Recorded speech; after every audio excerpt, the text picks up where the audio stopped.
આ બુલેટિનમાં આપનું સ્વાગત છે। સ્વર્ગીય દિલીપસિંહજી ગંભીરસિંહજી ઝાલાની વાર્ષિક પુણ્યતિથિ નિમિત્તે ધાંગધ્રામાં વોલીબોલ ટુર્નામેન્ટ યોજાઈ।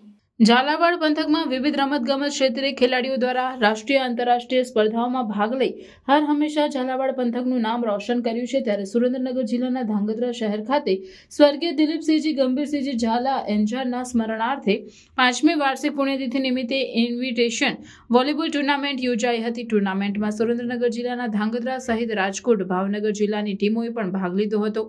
ધાંગધ્રા નગરપાલિકા પ્રમુખ રાજકીય આગેવાનો વોલીબોલ ટુર્નામેન્ટ મેચમાં ધાંગધ્રા યંગસ્ટાર સ્પોર્ટ ક્લબ તથા 7 સ્ટાર સુરેન્દ્ર ટીમ વચ્ચે ફાઇનલ મેચ રમાઈ હતી। જે ફાઇનલ મેચમાં ચેમ્પિયન તરીકે સુરેન્દ્રનગરની 7 સ્ટાર ટીમ બની હતી, જેમને ચેમ્પિયન ટ્રોફી આપી સન્માનિત કરેલ। જ્યારે યંગ સ્ટાર સ્પોર્ટ ક્લબ ધાંગધ્રાની ટીમ રનર્સ બની હતી। બંને ટીમોને ટ્રોફી આપી સન્માનિત કરવામાં આવ્યા હતા। તારીખ 5/12/2024 રોજ સ્વ દિલીપસિંહજી ગંભીરસિંહ ઝાલા એન્જારની 5મી વાર્ષિક પુણ્યતિથિ નિમિત્તે એક ઇન્વિટેશન વોલીબોલ ટુર્નામેન્ટનું આયોજન કરવામાં હતું, જેમાં સૌરાષ્ટ્રમાંથી જામનગર, રાજકોટ, ભાવનગર અને સુરેન્દ્રનગરની તેમજ ધાંગધ્રાની ટીમોએ ભાગ લીધો હતો।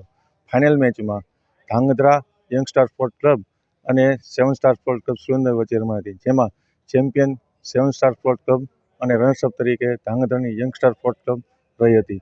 આ બંનેને ટ્રોફી તેમજ રોકડ પુરસ્કાર પણ આ ઝાલા પરિવાર દ્વારા એમના પુત્ર શ્રી પરીક્ષિતસિંહ ઝાલા દ્વારા આપવામાં આવેલ હતું। આ સમગ્ર ટુર્નામેન્ટનું આયોજન એમના પરિવાર વતી તેમજ યંગસ્ટાર સ્પોર્ટ્સ ક્લબ વતી કરવામાં આવ્યું હતું। સમગ્ર ટુર્નામેન્ટ એટલી સરસ રહી હતી કે આવનાર તમામ ટીમોએ એના વખાણ કર્યા હતા। આ ટુર્નામેન્ટને સફળ બનાવવા માટે યંગસ્ટાર સ્પોર્ટ્સ ક્લબ તેમજ તેમના સભ્યોએ ખૂબ જ જહેમત ઉઠાવી હતી। પરિવારના સભ્યો દ્વારા દરેક ટીમના પ્લેયરને ટી-શર્ટ તેમજ રોકડ પુરસ્કાર અને ટ્રોફી પણ વિતરણ કરવામાં આવી હતી। આ ટુર્નામેન્ટને સફળ બનાવવા માટે એમના પરિવાર વતી સારું એવું આયોજન કરવામાં આવ્યું હતું, તેમજ આ ટુર્નામેન્ટ ભવિષ્યમાં પણ સારી થાય એવી દરેક દ્વારા શુભેચ્છા પાઠવવામાં આવી હતી।